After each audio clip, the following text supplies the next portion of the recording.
So what is the difference between extroverts and introverts? And these terms get used a lot, they get used in all sorts of different contexts, and they mean a lot of different things to different people. So here I'm just going to give you some of that psychologist's view of personality type and what does it mean when it comes to extroversion and introversion.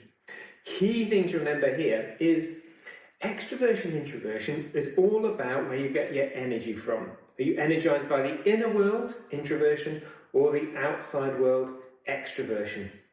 That's really what the core of all this is about. Because of us being energized by the inner or the outer world, that leads to a whole bunch of other stuff that's associated with extroversion introversion.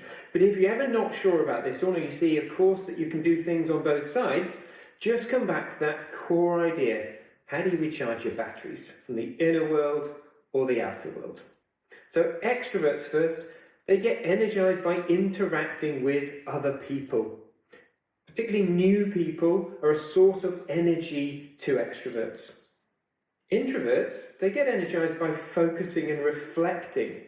So having an opportunity to think hard about something, to reflect on things that have happened in the past or the things they'd like to do in the future, these are the things that are energizing for introverts. And of course, doing our opposite is often one of the things that drains our energy. So for extroverts, forcing them to spend a lot of time by themselves focusing on something is likely to mean that their energy levels go down. Whereas for introverts, forcing them to meet a whole bunch of new people is one of the things that's going to make their energy levels go down. Doesn't mean we can't do these things, but we can just be aware of what's helping our energy levels to come up and what's forcing our energy levels to go back down. The second area to think about the introversion and extroversions is how do you like to do stuff?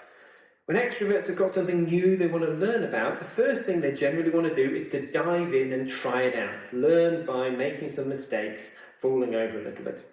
In general, introverts, the first thing they like to do is to reflect a little bit, to think about when they've done something similar or how they might like to approach it. It's not about how fast you learn, it's about how do you like to learn best. And the third thing to look at is here, and it's often one of the most obvious, is how much talking do people do? Extroverts say they often don't really know what they think about something until they've had a chance to say it. So it's often only halfway through a sentence that an extrovert really works out what it is they think about something. Introverts will say, well, they only really know what they think about something when they've had the time and the opportunity to reflect upon it. So again, we can keep an eye out for how quickly do people answer our questions. Extroverts will generally begin answering a question quite quickly, although it may take a little while to get to the answer.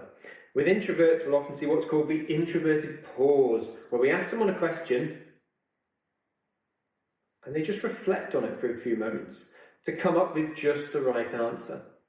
So, what we'll talk about a little bit in the future, of course, is how these different things interact and how we often trip over one another when we misunderstand what's happening. But there you are. There's the basics of what's going on in extroversion and introversion.